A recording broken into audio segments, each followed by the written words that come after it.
NASA के एक विशेष कार्यक्रम के दौरान जेनेसिस के सीईओ नाथनियल ने मंगल ग्रह पर उपनिवेश स्थापित करने की अपनी योजना प्रस्तुत करते हुए कहा कि उन्हें केवल पानी जोड़ने की आवश्यकता है।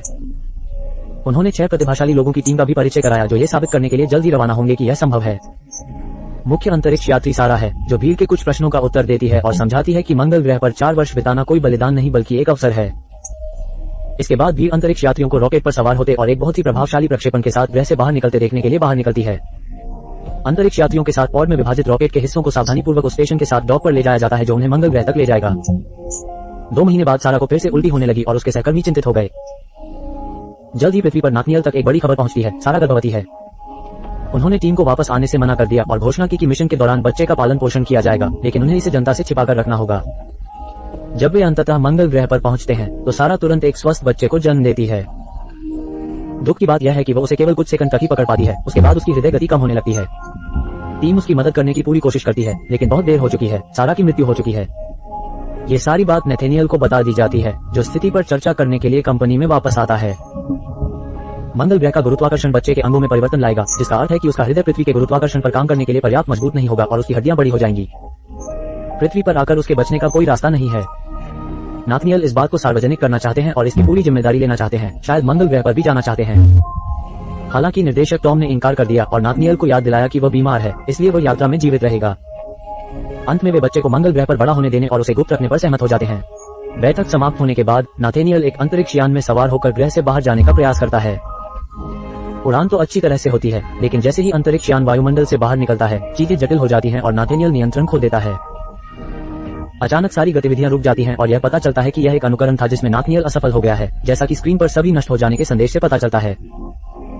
16 साल बाद मंगल ग्रह पर कॉलोनी वास्तव में फल फूल रही है और लड़का बड़ा होकर गार्डनर नाम का किशोर बन गया है। जब वो अपने रोबोट से वेंटिलेशन सिस्टम का नक्शा मांगता है और रोबोट मना कर देता है तो गार्डनर उसका सिर काट देता है और सिस्टम तक पहुंचने के लिए उसका उपयोग करता है। वो मिशन लॉन्च के वीडियो देखता है और जानता है कि उसकी मां कौन थी। उसकी जासूसी में उसे पालने वाली अंतरिक्ष यात्री केंद्रा के संदेश से बाधा उत्पन्न होती है।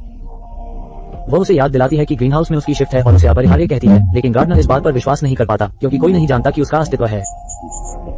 कुछ ही क्षणों बाद गार्डनर को अंततः वैन सिस्टम का नक्शा प्राप्त हो जाता है और वो उसके अंदर घुसकर उस कमरे में पहुंच जाता है जहां आमतौर पर उसे जाने की अनुमति नहीं होती। यहाँ वो एक लॉकर खोलता है और उसमें सारा का सामान भरा एक बक्सा पाता है जिसे वह अपने कमरे में ले जाता है। इसमें एक अंगूठी और एक फ्लैश ड्राइव है जो शाखा के रूप में छिपी हुई है, जिसे गार्डनर अपने कंप्यूटर से जोड़ता है। इन फाइलों में सारा और एक व्यक्ति की समुद्र तट पर छुट्टियां मनाते समय की तस्वीरें और वीडियो हैं, जिसके कारण गार्डनर को लगता है कि वो उसके पिता हैं। दंपति का स्क्रीनशॉट प्रिंट करने के बाद गार्डनर को पृथ्वी से अपने ऑनलाइन मित्र तुलसा से एक संदेश प्राप्त होता है। तुलसा कोलोराडो में रहती है और पालन पोषण देखभाल प्रणाली में फंसी हुई है जिससे वो नफरत करती है। वो गार्डनर का रहस्य नहीं जानती क्योंकि वो अपना आईपी छुपाता है और दिखावा करता है कि वो पार्क एवेन्यू में रह रहा है, लेकिन बीमार होने के कारण वो घर से बाहर नहीं जा सकता। वे हर दिन बात करते हैं और दूरी के बावजूद वे बहुत करीबी दोस्त हैं। इसके बाद गार्डनर केंद्रा के साथ एक फिल्म देखता है जिसमें एक देवदूत एक मानव स्त्री के साथ रहने के लिए अपनी शक्तियां खोने को तैयार है, जिसे गार्डनर बहुत प्रेरणादायक पाता है। पृथ्वी पर तुलसा गुप्त रूप से संगीत का अभ्यास करती है, लेकिन जब वो खिड़की पर खड़े कुछ लोगों को उस पर हंसते हुए देखती है तो वह रुक जाती है। परेशान होकर वो अपनी बाइक पर स्कूल से निकल जाती है और उन लड़कों को नजरअंदाज कर देती है जो उसका पीछा करने की कोशिश कर रहे हैं और भद्दी टिप्पणियां कर रहे हैं। पहाड़ों के बीच से यात्रा करने के बाद तुलसा घर पहुंचती है, लेकिन पाती है कि उसके पालक पिता बेहोश हैं क्योंकि उन्होंने बहुत अधिक शराब पी ली थी। वो उसे जगाती है और उसे उसके पुराने विमान के पास ले जाती है तथा उसे विमान चलाने के लिए कहती है। उसके पिता कहते हैं कि उसे ऐसा करना चाहिए, लेकिन तुलसा की हिम्मत नहीं होती। गार्डनर के पास वापस आकर वो सुनिश्चित करता है कि आसपास कोई न हो और एक सेंसर को दबाने के लिए छलांग लगाता है जो ताला तोड़कर दरवाजा खोल देता है।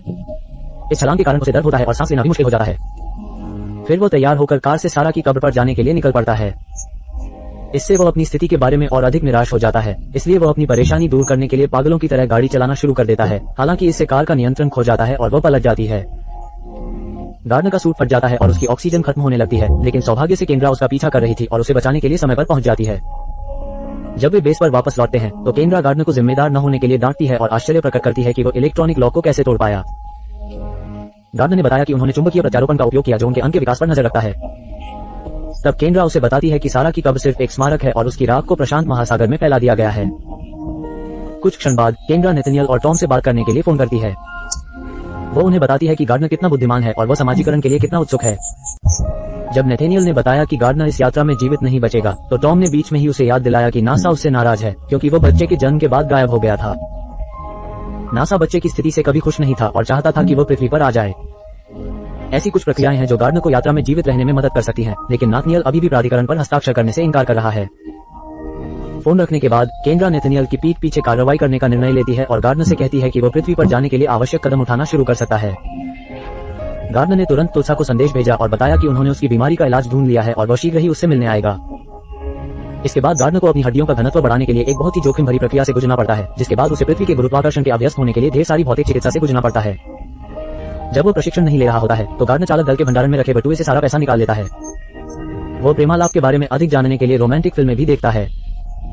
जब गार्डनर अंततः तैयार हो जाता है तो वो और केंद्रा एक शटल में सवार होकर रवाना होते हैं जो कुछ अंतरिक्ष यात्रियों को घर ले जा रहा होता है। जब वे बातचीत कर रहे थे, गार्डनर ने अपने पिता के बारे में पूछा, लेकिन केंद्रा ने कसम खाई कि चालक दल में कोई भी उनकी पहचान या उनके बारे में कोई विवरण नहीं जानता। पृथ्वी पर नाथनियल मंगल ग्रह के सुरक्षा कैमरों और चालक दल की फाइलों की जांच करता है और पाता है कि गार्डनर वहां से चला गया है। वो भागा है। नासा कार्यालय में टॉम से बात की, जो पर्दे के पीछे से केंद्रा के साथ काम कर रहा था। नाथनियल ने लड़के के आने पर उससे मिलने की मांग की, लेकिन टॉम ने कहा कि यह असंभव है। जब शटल ग्रह के करीब पहुंचता है तो गार्डनर उसकी सुंदरता देखकर अभिभूत हो जाता है। जैसे ही वे धरती पर उतरते हैं, नासा की एक टीम उनकी आंखों को धूप से बचाने के लिए चश्मा और फेफड़ों की सुरक्षा के लिए मास्क देती है। लेकिन गार्डनर समुद्र को देखकर बहुत विचलित हो जाता है, क्योंकि उसने पहले कभी इतना पानी नहीं देखा था। इसके बाद वे उसे कुछ परीक्षण कराने के लिए प्रयोगशाला में ले जाते हैं और सुनिश्चित करते हैं कि वो ठीक है। उस दिन बाद में नाथनियल को अंततः गार्डनर से मिलने की अनुमति मिल जाती है, जो सभी रंगों और उसके अपने नए वजन से प्रभावित होता रहता है। वे पृथ्वी पर जीवन और मंगल ग्रह पर जीवन के बारे में प्रश्नों का आदान प्रदान करना शुरू करते हैं, लेकिन केंद्रा उन्हें बीच में रोक देती है। वो और नाथनियल टॉम के साथ एक अन्य बैठक में शामिल होते हैं और वे गार्डनर को कुछ समय तक संगरोध में रखने पर सहमत होते हैं, जब तक कि वे ये सुनिश्चित नहीं कर लेते कि सब कुछ ठीक है। जब केंद्रा गार्डनर को ये खबर देती है तो वह तुरंत शिकायत करता है, क्योंकि वो बंद कमरे में रहने से थक गया है। जैसे ही वो अकेला रह जाता है, वो अपने कमरे से बाहर निकलता है और आपातकालीन स्थिति का नाटक करने के लिए गैस की कई टंकियां खोल देता है। जब अलार्म बजना शुरू होता है, तब तक वो लॉकर रूम में छात्रों के एक समूह के बीच छिपने के लिए एक सूट चुरा रहा होता है। जब सुरक्षाकर्मी उसे कैमरे पर ट्रैक कर रहे होते हैं, गार्डनर एक अन्य इमारत में प्रवेश करता है और एक कर्मचारी के कुछ कपड़े चुरा लेता है। अपने इम्प्लांट का दोबारा उपयोग करते हुए गार्डनर पीछे का दरवाजा खोलता है और लोडिंग बे तक पहुंच जाता है, जहां वो एक ट्रक के अंदर छिपने का मौका ढूंढता है। जब तक नाथनियल और गार्ड पहुंचते हैं, ट्रक पहले ही जा चुका होता है। कुछ घंटों बाद जब ट्रक अंततः दूसरी बार रुकता है, गार्डनर बाहर निकलता है और सड़क पर एक अन्य वाहन से लगभग कुचल जाता है। वो समय रहते बच निकलता है और तब तक आगे बढ़ता रहता है जब तक उसे आग जलाता हुआ एक आवारा आदमी नहीं मिल जाता। गार्डनर आग की लपटों को देखकर आश्चर्यचकित हो जाता है और यहाँ तक कि वो अपना चश्मा उस आदमी के चश्मे से बदल लेता है। वो बस स्टेशन के लिए दिशा निर्देश भी प्राप्त करता है। बस का इंतजार करते समय बारिश शुरू हो जाती है और गार्डनर इसका आनंद लेता है, जबकि बाकी सभी लोग बचने के लिए भागते हैं। इस बीच केंद्रा गार्डनर की खोज में नाथनियल की मदद कर रही है और वह उसकी कंप्यूटर फाइलों को देखती है, जिससे उसे गार्डनर की दोस्त तुलसा के बारे में पता चलता है। अंततः गार्डनर कोलोराडो पहुंचता है और तुलसा के स्कूल में जाकर उससे व्यक्तिगत रूप से मिलता है। जब उसे पता चलता है कि वह कौन है, तो वह उसे महीनों तक नजरअंदाज करने के लिए थप्पड़ मारती है। गार्डनर ने माफी मांगी और बताया कि उनकी यात्रा के लिए एक विशेष प्रकार की परिवहन पद्धति की आवश्यकता थी, जिसके कारण वे संदेश नहीं भेज सके। तुलसा शांत हो जाती है और उसे कहती है कि जब तक वो अपनी कक्षाएं समाप्त नहीं कर लेती, तब तक वो प्रतीक्षा करे। हालांकि वह ऊब जाता है और उसके पीछे कक्षा में चला जाता है, जहां वह अपने विज्ञान ज्ञान से शिक्षक और अन्य छात्रों को प्रभावित करता है। अचानक गार्डनर की नजर एक हैंडल पर पड़ती है और वह उसे खींच लेता है, यह नहीं जानते हुए कि यह आपातकालीन वाश स्टेशन है। थोड़ा पानी उसके ऊपर गिरता है और उसे भी अन्य लोगों की तरह ये देखकर मजा आता है। कक्षा के बाद गार्डनर तुलसा को बताता है कि वो मंगल ग्रह से आया है, लेकिन वो उस पर विश्वास नहीं करती। वो उसे उस आदमी के साथ अपनी मां की तस्वीर दिखाता है और बताता है कि वो उसे ढूंढना चाहता है। फिर तुलसा उसे अपने घर ले जाती है, लेकिन वहां नाथनियल और केंद्रा पहले से ही मौजूद होते हैं। गार्डनर उनके साथ जाने से इनकार कर देता है और भागने लगता है, जबकि तुलसा का कुत्ता भयंकर भौंकने से उन्हें दूर रखता है। केंद्रा किसी तरह उसका पीछा करने में सफल हो जाती है, लेकिन इससे पहले कि वह उसे पकड़ पाती, तुलसा अपने पालक पिता के विमान में आ जाती है।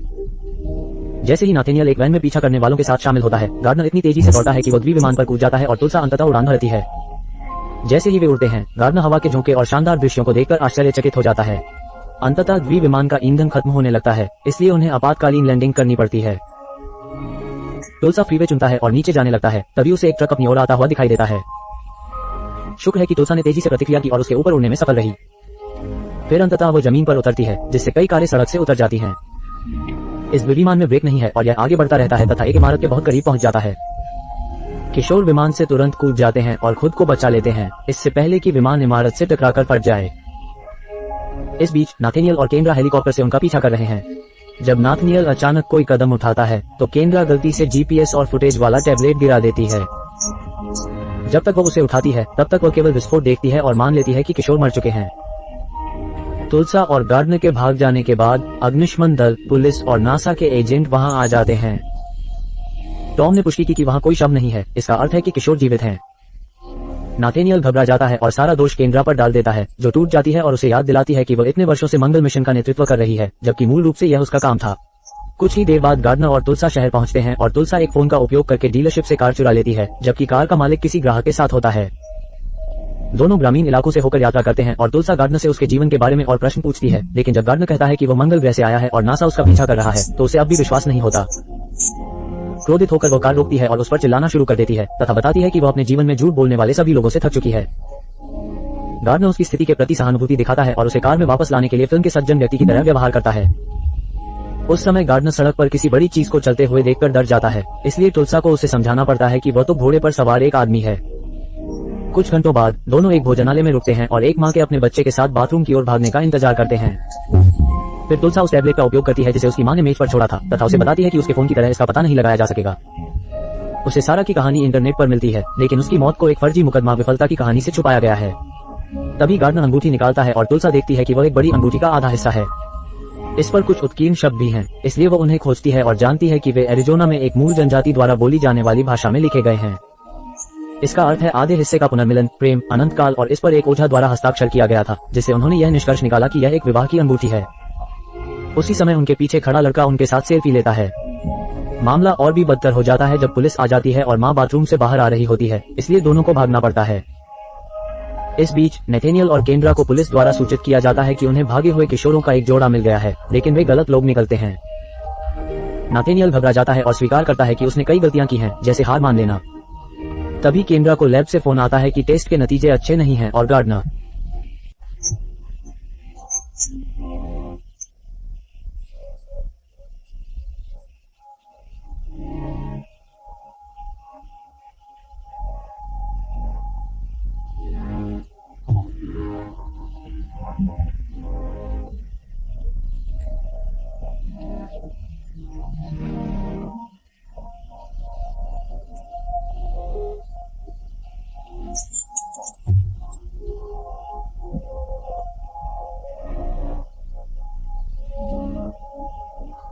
उस रात वे शिविर बनाने के लिए रुकते हैं।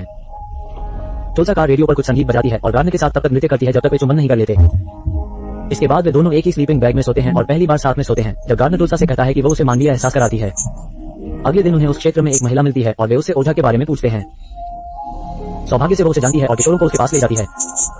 ओझा अपने रिकॉर्ड की जांच करता है और उसे वे चेक मिलते हैं जिनका उपयोग सारा ने समारोह के भुगतान में किया था, जिनमें उसका पता तो लिखा था, लेकिन उस व्यक्ति का कोई उल्लेख नहीं था। चूंकि शमन के पास कंप्यूटर है, तुलसा इसका उपयोग चित्र से मेल खाते दृश्यों को देखने के लिए करती है। उसी समय गार्डनर की नाक से खून बहने लगता है, इसलिए वो पलट जाता है और उसके देखने से पहले ही उसे साफ कर देता है। तुलसा की खोज सफल होती है और वह चित्र में दिख रहे स्थान को ढूंढ लेती है। बाहर जाते समय दूसरी महिला उन पर फूलों की पंखुड़ियां फेंकती है, जिससे वे एक दूसरे को चूम लेते हैं। कई घंटों की ड्राइविंग के बाद दोनों ने लास वेगास में रात बिताने का फैसला किया। तुलसा गार्डनर को वे सभी इमारतें दिखाने की कोशिश करती है जो दुनिया भर के प्रसिद्ध स्थानों की नकल है, लेकिन गार्डनर को ये सब बहुत भारी और नकली लगता है। उसे चक्कर आने लगता है और उसकी नाक से फिर से खून बहने लगता है। अंततः वो बेहोश हो जाता है। गार्डनर को तुरंत अस्पताल ले जाया गया, जहां डॉक्टरों ने परीक्षण किए और अजीब हड्डियां देखी, साथ ही उसके बड़े हुए दिल का भी उल्लेख किया। तुलसा भी ये देखती है और समझती है कि वह झूठ नहीं बोल रहा था। जब गार्डनर अंततः जाता है तो वो तुरंत वहां से निकल जाना चाहता है। पहले तो तुलसा उसे रोकने की कोशिश करती है, लेकिन गार्डनर उसे समझाता है कि अस्पताल उसे किसी भी तरह नहीं बचा सकता, इसलिए कम से कम वो अपना मिशन पूरा करना चाहता है। दोनों अस्पताल से चुपके से बाहर निकलते हैं और सामाजिक सेवाओं के पहुंचने से पहले ही एक अन्य कार चुराकर भाग जाते हैं। कुछ समय बाद अंततः दोनों सारा की तस्वीर वाले स्थान पर पहुंच जाते हैं। गार्डनर बहुत कमजोर है और तुलसा को उसे चलने में मदद करनी पड़ती है। वे उस व्यक्ति को ढूंढते हैं और उसे तस्वीर दिखाते हुए बताते हैं कि आधिकारिक कहानी झूठ है और सारा की मृत्यु प्रसव के दौरान हुई थी। जब गार्डनर कहता है कि वो आदमी उसका पिता है, तो वह घबरा जाता है और पुलिस को बुलाने की कोशिश करता है। तुलसा उसे रोकती है और उस पर तब तक चिल्लाती है जब तक वो व्यक्ति यह नहीं बता देता कि सारा उसकी बहन है। इस खबर से हताश होकर गार्डनर समुद्र की ओर चलना शुरू कर देता है। जब तुलसा उसे रोकने की कोशिश करती है तो गार्डनर उसे समझाता है कि उसकी माँ की अस्थियां यही हैं और चूंकि उसने यह नहीं चुना कि वह कहाँ पैदा होगा, इसलिए वह ये चुनना चाहता है कि वह कहाँ मरेगा। युगल के एक दूसरे को चूमने के बाद गार्डनर पानी में गिर जाती है और नेथेनियल तथा केंद्रा उसे बचाने के लिए आ जाते हैं। तुलसा के साथ मिलकर वे उसे बाहर खींचते हैं और रेत पर लिटा देते हैं। गार्डनर अपनी माँ के बारे में सवाल पूछना शुरू कर देता है और जिस तरह से नाथनियल उन्हें जवाब देता है, उससे उसे अंततः एहसास होता है कि वह उसका पिता है, जिसकी पुष्टि नाथनियल करता है। इसके बाद एक एम्बुलेंस गार्डनर को नासा वापस ले जाती है और जब उसकी हालत स्थिर हो जाती है तो उसे मंगल ग्रह पर वापस ले जाने के लिए एक शटल में डाल दिया जाता है और तुलसा भी उसके साथ आ जाती है। उसके पास ज्यादा समय नहीं बचा है और पायलट नियमों के कारण तेजी से जाने से इनकार कर देता है, इसलिए नाथेनियल नियंत्रण अपने हाथ में ले लेता है। उसके आदेश पर शटल बहुत अधिक हिलने लगती है, लेकिन वह अपने बेटे को बचाने के लिए आतुर है और इस बार वो कोई गलती नहीं करता। शटल सुरक्षित रूप से समताप मंडल तक पहुंच जाती है और तुलसा गार्डनर को जगह देती है, जो तुरंत बेहतर महसूस करने लगता है। किशोर एक दूसरे का हाथ पकड़कर एक साथ तैरते हैं और एक दूसरे के प्रति अपने प्यार का इजहार करते हैं। जब शटल स्टेशन पर रुकती है तो गार्डनर को केंद्रा और तुलसा को अलविदा कहना पड़ता है, जो साथ नहीं आ सकती। तुलसा आंसुओं के साथ देखती है कि कैसे गार्डनर अपने स्वास्थ्य की खातिर मंगल ग्रह पर वापस लौटा है। कुछ समय बाद गार्डनर स्वस्थ हो गया और उसने अपनी मां की अंगूठी पहन ली। वो और तुलसा अभी भी हर दिन ऑनलाइन चैट करते हैं। एक दोपहर केंद्रा तुलसा से मिलने जाती है और बताती है कि आजकल वह नासा में अंतरिक्ष यात्रियों को प्रशिक्षण देती है और उसके पास एक बड़ा खाली घर है जिससे वह अकेलापन महसूस करती है, इसलिए वो तुलसा को गोद लेने के लिए आगे आती है। लड़की खुशी खुशी यह बात स्वीकार कर लेती है और जल्द ही वो भी प्रशिक्षण कार्यक्रम में शामिल हो जाती है। इस बीच मंगल ग्रह पर गार्डनर अपने पिता को बेहतर तरीके से जान पाता है। कृपया सदस्यता अवश्य लें तथा नोटिफिकेशंस चालू रखें ताकि आप इस तरह के और वीडियो देख सकें। देखने के लिए धन्यवाद।